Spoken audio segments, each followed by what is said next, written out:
So you want to know if Loathe to Love You by Ellie Hazelwood is actually good or not. That's what we're here to figure out. We've got tons of reviews. And this book is like super popular, right? Oh yeah, 3.85 rating, thousands of reviews on Goodreads. Interesting. So is this like a full novel? It's a collection, actually. 3 novellas. The novellas, okay. And each one features women in STEM who, also happen to fall in love. A classic combination. The classic. All right, so let's break down these novellas. The first one, Under One Roof. Okay. This sounds kind of like a nightmare scenario. Yeah. You inherit a house, Uh-oh. but you have to share it with someone you absolutely cannot stand. Yeah, I wouldn't like that. And to make matters worse, you're both like brilliant scientists. Oh, so you're stuck together. Forced to cohabitate.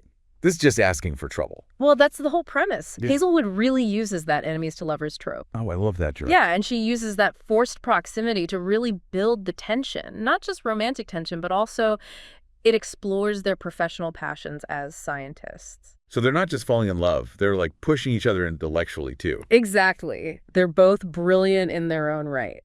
That's really interesting. And I've heard there's a lot of humor in this one. Oh, yeah. It's supposed to be quite funny. One reviewer even said, all the ginger things were hilarious. I guess the male lead has red hair. I can see that being Has like a whole comedic element. So yeah. Sounds like people really love the characters, Mara and Liam, in this one. They felt like real people with depth beyond just the romance. Okay, but not everyone was totally on board with this one, right? Right. Some people felt like if you've read a lot of Hazelwood's other books, the characters and plot might feel a little repetitive. You can kind of see where it's going. I can see that happening. Yeah. Yeah, like you know what to expect. That seems to be a recurring comment with these novellas, that Hazelwood has a very specific style, which can be comforting, but also predictable.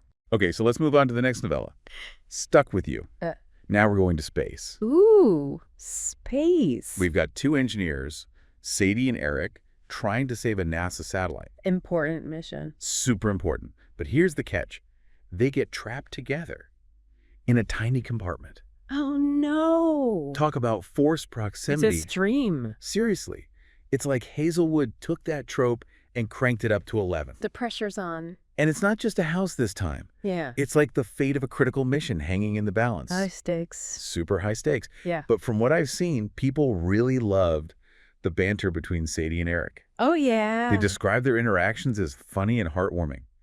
Like you're rooting for them. I love that. It's like watching a romantic comedy, but in zero gravity. I can picture it. But once again, some reviewers said it felt familiar, like something they'd seen before in Hazelwood's other books. Yeah, so maybe not completely groundbreaking. But still enjoyable if you're a fan of her style. Right, it's like comfort food. Yeah. You know what you're getting. Exactly. All right, we've had enemies in a house, engineers in space.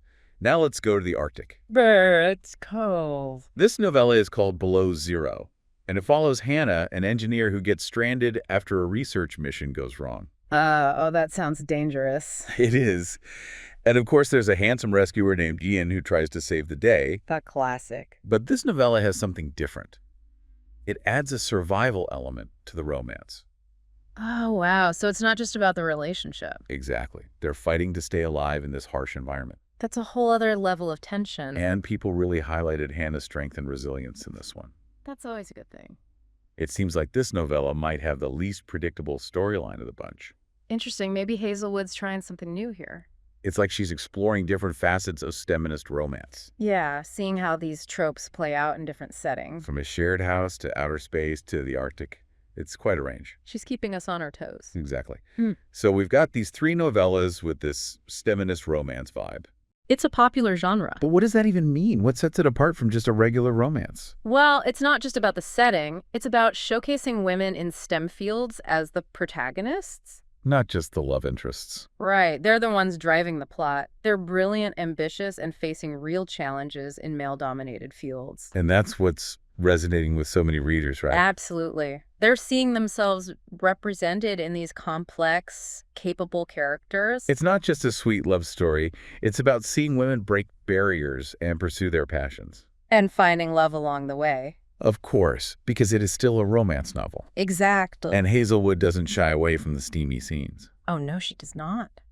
Several reviewers even said that Loathe to Love You is a bit spicier than some of her other work. Ooh. So if you're looking for a bit more heat, this collection delivers. Good to know. Okay, speaking of heat, let's circle back to that Arctic setting in Below Zero. It's such a unique backdrop for a romance. It is. You've got this sense of isolation danger, and then these two characters thrown together in a fight for survival. It's like Hazelwood took that forced proximity we saw in the other novellas and added life or death stakes. Wow, that's intense. It's a really clever way to heighten the tension and make their connection even more compelling. It makes you wonder if she's experimenting with her formula, pushing the boundaries a little bit. And that's what some readers seem to be picking up on, especially those who were looking for something a little different from Hazelwood. Interesting. It's always fascinating to see how authors evolve over time, trying new things while staying true to their strength. Maybe Below Zero is a hint of what's to come in future Hazelwood books. We'll have to wait and see. Now, we can't talk about this collection without addressing the elephant in the room. The predictability factor. Several reviewers felt like Loathe to Love You fell into some familiar patterns. Right, especially if you're already a Hazelwood fan. So what do you think about that? I think it's a valid point. Hazelwood has a very distinct style, and sometimes that can lead to a sense of repetition. Especially in a collection of novellas where each story is shorter. Exactly. It's like having your favorite dessert.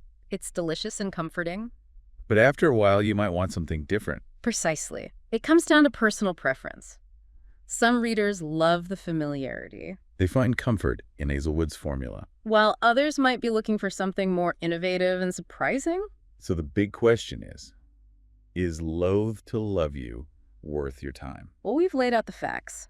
3 STEMinist romances with varying levels of heat, witty banter, strong female leads, and yes, maybe a touch of predictability. Ultimately, the decision is yours. But if you're looking for a fun, quick read with smart, capable women finding love in unexpected places, Loathe to Love You might be the perfect escape. and if you're curious but not ready to commit to buying the book, We've got a great option for you. Check out the link in the description for a free trial on Audible. you can snag your first audiobook absolutely free. Which means you could be listening to Loathe to Love You tonight, risk-free. Totally risk-free. And while you're at it, don't forget to hit that like button and subscribe to our channel for more bookish breakdowns and reviews. We love connecting with fellow bookworms and hearing your thoughts. So let us know what you think. Have you read Loathe to Love You? What do you love about STEMinist romance? Or what other books would you like us to break down in future episodes? Until then, happy reading.